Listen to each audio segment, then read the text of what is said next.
Kasama natin ating Senate Deputy Majority Leader, Chairman ng Senate Committee on Women, Children, Family Relations and Gender Equality at ang liit ng sulat, ang Chairman natin ng Electoral Reforms and People's Participation, si Senator Risa Hontiveros, joining us this morning. Sen Risa, magandang umaga po. Peter at Rica sa programang Balita Patan. Magandang umaga, Miss Rica at Sir Peter, at sa lahat ng ating mga tagapanood. As fresh as ever. Parang walang stress, ano? Hindi pagod. Senator Risa, so with all of these bombastic revelations on corruption, eto pa, isasama pa natin ngayon yung away at botohan ukol dito sa Tariela case, sabi nga nila. Ano po? Oh, Opo, yes. opo.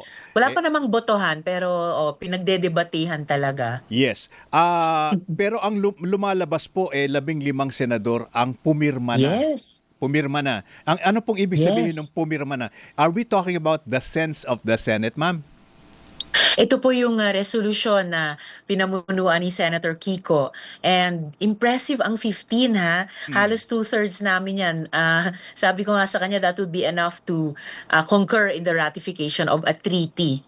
So ganyan ka-significant. Ibig sabihin, majority talaga, more than a majority naming mga senador ay gustong i-express yung sense of the Senate, Yes, no?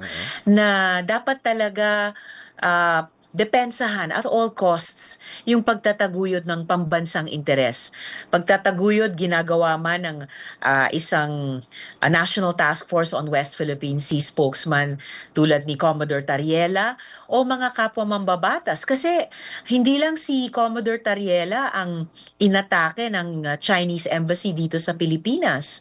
Pati si Senator Kiko, Senator Erwin, Representative Chel, Representative Laila, at ako na rin. So, talagang hindi po ito katanggap-tanggap. At ang Senado bilang, treaty-making body din at may isang pangunahing interes sa foreign policy, pinaalalahanan lang namin, no? Ang Chinese Embassy dito, ang ambassador nila, lahat ng mga bansa na dapat sana ay mga kapatid natin sa mundong ito na respetuhin ang Pilipinas. You were obviously trying to downplay the fact na isa kayo sa talagang tinarget. Dahil Pinangalanan Talaga. talaga. opo. I mean, sabi ko nga kahapon, parang mas marami pa akong landing sa Facebook page ng Chinese Embassy in Manila kaysa pa sa mainstream media. Kaya sabi ko, operation na to eh. Di lang sila nag-air ng opinion nila.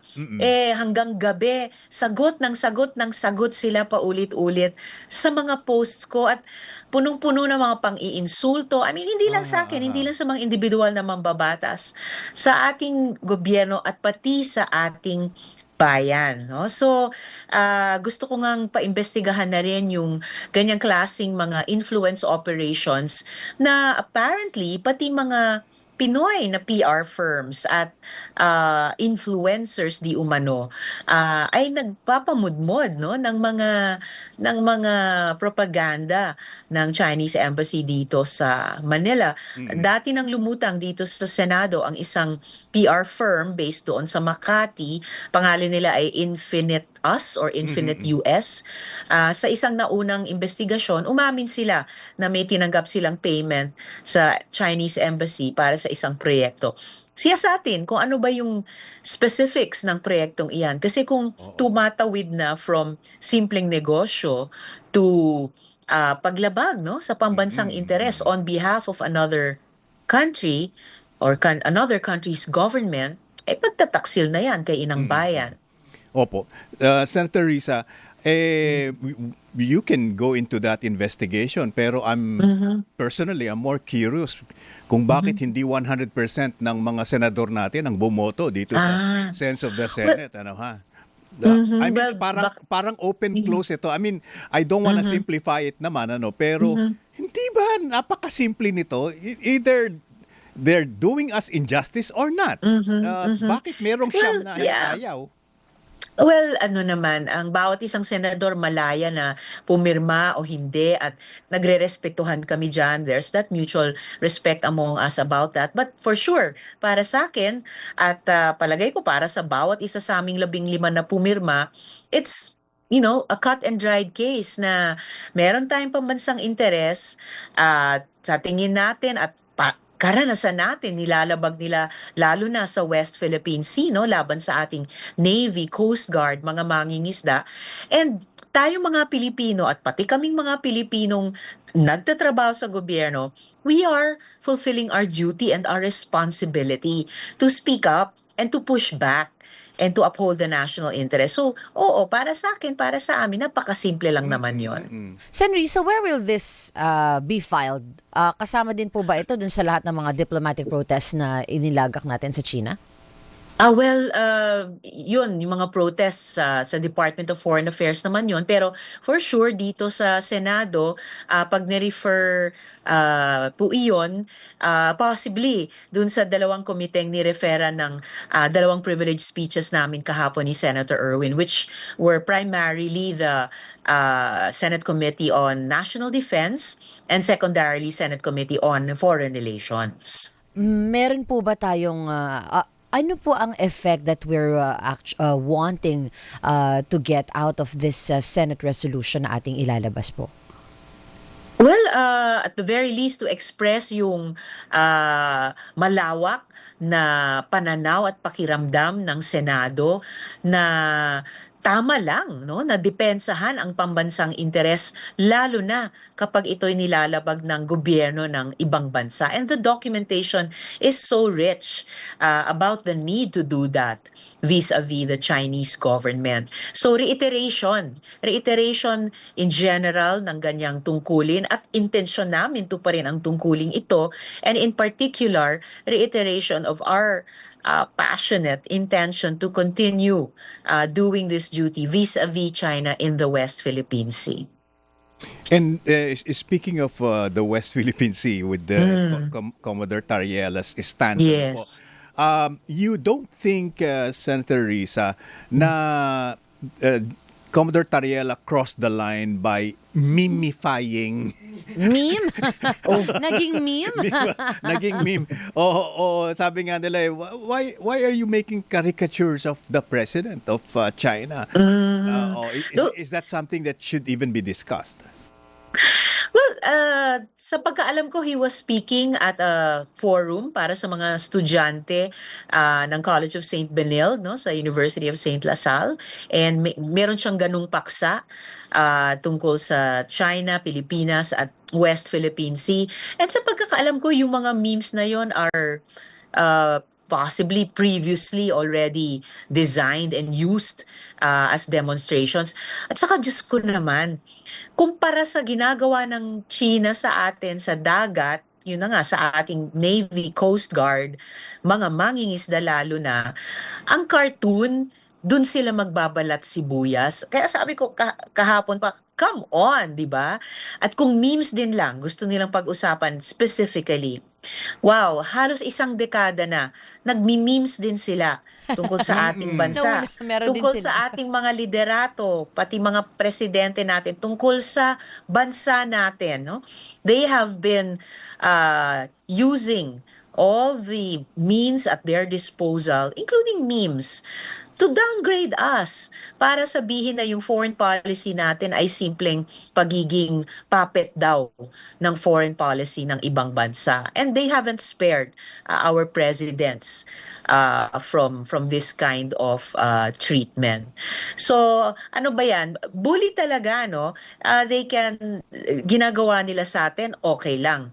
Pag nangyayari sa kanila dito sa bansa natin, gusto nilang i-censor ang mga Philippine spokespersons and officials. So double standard talaga, which has characterized the way they have dealt with us ever since, especially uminit talaga. Well, ever since nanalo tayo sa The Hague dun sa ruling ng tribunal doon. Mukhang seryoso talaga sila dito. I mean, nagngangalit, nagpupuyos ang damdamin kasi hindi lang po Chinese embassy in Manila ito, kundi ang Chinese ministry. Yung foreign ministry affairs. nila. Opo. Imagine, the spokesman of their foreign ministry sinabi na ang mga Pilipinong opisyal daw sa aming mga pananalita ay dapat maging handa to pay the price. Yan. So nandun na ba tayo, nagbabanta sa opisyal ng ibang bansa at ni-repost ng Chinese Embassy in Manila yung statement na yon ng Foreign Ministry spokesman nila. So, ganun ba ang isang good guest? I don't think so. Kaya tinawag ko yan being a bad guest. Hindi mo na nga nire-respeto ang gobyerno at bansa ng host country mo, magbabanta ka pa. At ipinatawag ang Philippine ambassador to China. That in and of Pinatawag itself, si Ambassador Flor Cruz. Opo, opo. Sila pang, they have always drawn first blood sa ganitong mga usapin. Tapos, tatawagin nila yung ating ambassador. Okay, par for the course. Pero sila rin, ang embassy dito ay dapat maging responsable, tumupad sa Vienna Convention on Diplomatic Relations. At huwag labagin yung mga protocols na sila ay bound by, no? Sasabihin nila, magtatago sila sa likod ng freedom of speech. Of course, freedom of speech para sa ating bansang demokratiko, pinoprotektahan, sinusulong natin yan. Pero ang mga diplomat ng ibang mga bansa, habang ine-enjoy nila ang freedom of speech, pero bound sila ng mga protocols ng Vienna Convention, bound sila ng mga treaty relations natin. Balik trabaho na po ang Senado ngayon, Sen. Risa. Tanong na po ako on a different topic, Hapon no? pa. At isa po sa mga tinitingnan natin ay pagpasok ng regular session, ano na po yung mga susunod na tatalakayin ng Senado ngayon? May priority bills na pinag-usapan na, hindi pa nga, Yes. priority bills no, na last year ay sinabi ng Pangulo. Meron na po bang nakahain dyan or mainit na pag-usapan katulad na lang ng ahem-ahem anti-dynasty bill? Yes.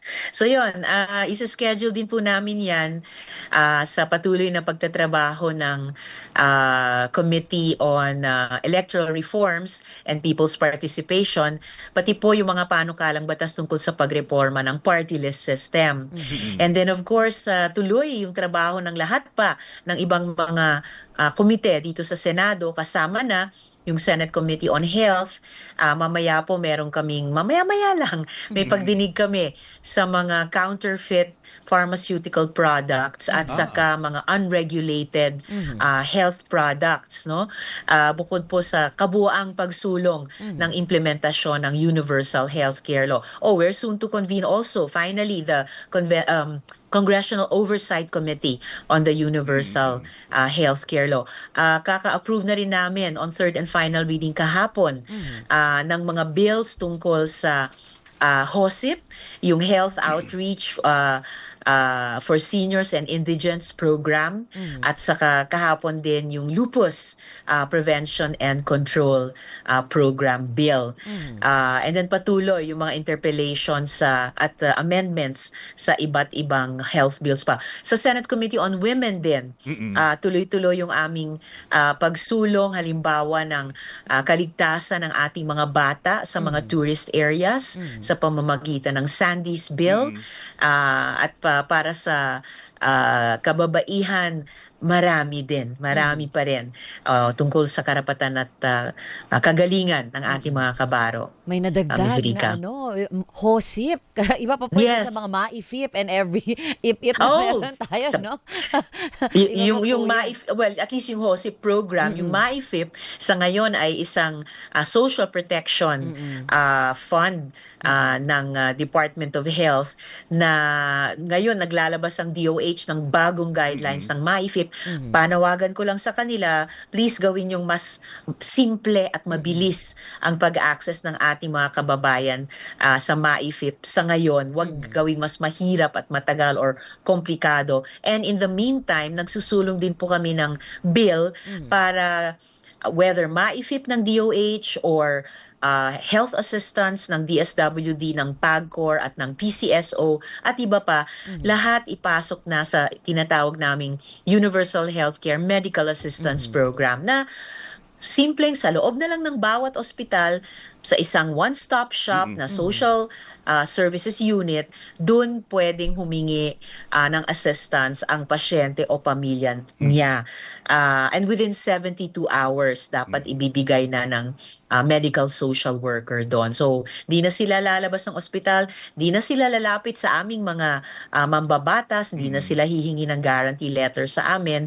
Pero eventually, sooner, hopefully than later, UHC Medical Assistance Program na sa loob na lang doon ng bawat ospital. Yun, oo. For the chairman of the Senate Committee on Women, Children, Family Relations, you might want Sen. Risa to look into yung Grok, yung Oh, yes. the AI ng ex-AI ni yes. Elon Musk, ano ha?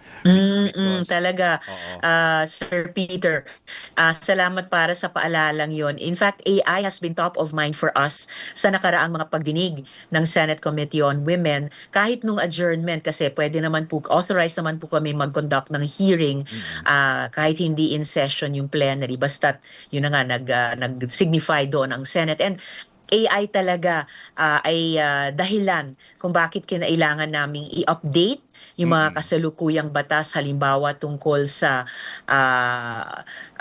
OSAEC or Online Sexual Abuse and Exploitation of Children, yung pang-aabuso sa mga kababaihan gamit ang AI, mga deepfakes, at lahat pa ng mga produkto ng emerging technologies na sa ngayon ay unregulated and talagang sinimulan na talagang gamitin para lalong i-objectify at biktimahin sa mga online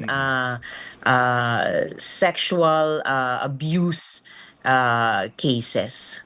Opo, in a matter of days nga millions daw have been sexualized, and most especially children. Ano po, pero I'm gonna go to, I know you have to leave in just a short while. Gusto ko lang pong isingit ito, no? You are now the new chairman ng Electoral Reforms and People's Participation. May mga nagsasabi na for the 2028 elections, we should be wary of China-backed candidates.